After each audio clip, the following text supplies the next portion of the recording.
يقول الله تعالى: فاقصص القصص لعلهم يتفكرون، والقصص من جند الله. ولن آتيكم بخواتيم سيئة، لا، نريد أن نستبشر برحمة الله وفضله. خذ قصة رجل وامرأة.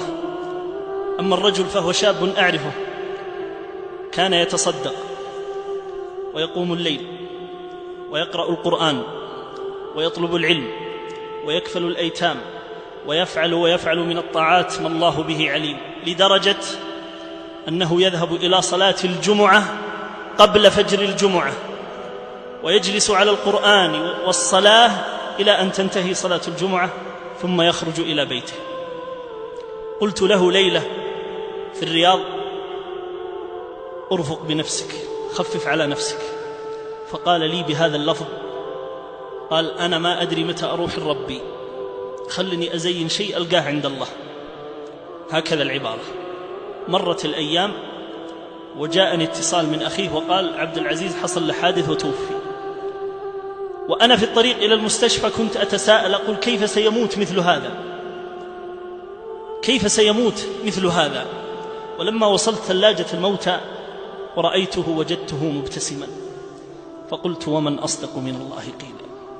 ووالله وجهه يشع نورا، وختم الله له بخاتمة حسنة. أما المرأة، وأختم بها، في التخصص في الرياض، امرأة كبيرة في السن، صوامة قوامة. قرأت عليها المرة الأخيرة، فلما خرجت قالت لأبنائها: ترى ما باقي إلا يومين، ترى ما باقي لي بالدنيا إلا يومين. ثم أغمي عليها، ووالله بعد 48 ساعة أفاقت، وأولادها وبناتها عندها. قالت: أعطوني الطرحة، جو رجال. هي ترى الملائكة. استغرب أولادها، قالوا: يا والدتنا ما يوجد أحد. قالت: غطوني، جاء الرجال، ما تشوفون؟ ثم غطوها. ثم مكثت قليلا وقالت: ليش ما تأخذون من هذا العجين الأبيض والخضرة؟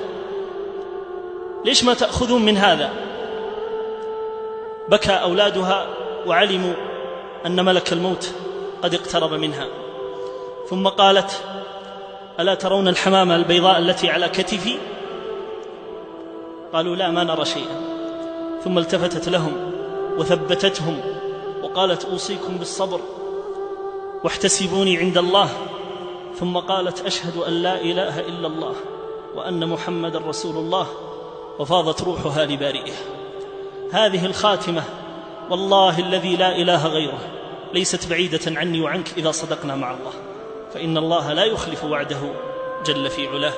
اللهم لا تدع لنا في مقامنا هذا ذنبا إلا غفرته، ولا هما إلا فرجته، ولا كربا إلا نفسته، ولا دينا إلا قضيته، ولا مريضا إلا شفيته، ولا مبتلا إلا عافيته.